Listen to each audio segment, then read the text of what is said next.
11 రోజులు దేవీ నవరాత్రుల్లో అమ్మవారికి 3వ రోజు ప్రసాదంగా పులిహోర కానీ మినప వడలు కానీ పెట్టాలి. ఈరోజు వీడియోలో పులిహోర చేయడం చూపిస్తున్నాను.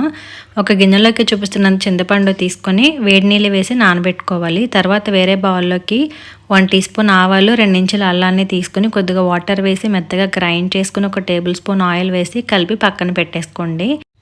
అలాగే కుక్కర్లోకి 2 కప్పుల రైస్ తీసుకుని వాష్ చేసిన తర్వాత 1కి 2 కప్పుల చొప్పున 4 కప్పుల వాటర్ వేసి 3 విజిల్లు వచ్చేంత వరకు ఉడికించుకోవాలి. ఇప్పుడు స్టవ్ పై ప్యాన్ పెట్టుకుని నానబెట్టుకుని చింతపండు రసం అంతా కూడా వేసి దగ్గర పడేంత వరకు ఉడికించుకుని ఇందులోకి 1.5 టీ స్పూన్ ఉప్పు, అలాగే కొద్దిగా పసుపు, 1 టీ స్పూన్ బెల్లం వేసుకుని 1 టేబుల్ స్పూన్ ఆయిల్ కూడా వేసి మొత్తం అంతా కలిపి దగ్గర పడిన తర్వాత స్టవ్ ఆఫ్ చేసుకోవాలి. మళ్ళీ వేరే ప్యాన్లోకి 2 టేబుల్ స్పూన్ ఆయిల్ వేసుకుని 1/2 కప్పు పల్లీలని దోరగా వేయించుకున్న తర్వాత 1 టేబుల్ స్పూన్ పచ్చిశనగపప్పు, 1 టీ స్పూన్ మినపప్పు, ఆవాలు, తరిగిన అల్లం, పచ్చిమిర్చి అండ్ 4 ఎండుమిర్చి, 2 రెమ్మల కరివేపాకు వేసుకుని పోపు బాగా వేగిన తర్వాత 1 టీ స్పూన్ పసుపు కూడా వేసి కలిపి పక్కన పెట్టేసుకోవాలి. ఇప్పుడు ఉడికించుకున్న రైస్ని ఒక పళ్ళల్లోకి వేసి కొంచెం చల్లారిన తర్వాత సెంటర్లో హోల్ లాగా పెట్టుకుని కట్ చేసుకున్న పచ్చిమిర్చి, కరివేపాకు వేసి అన్నాన్ని బాగా కప్పి పెట్టుకోవాలి.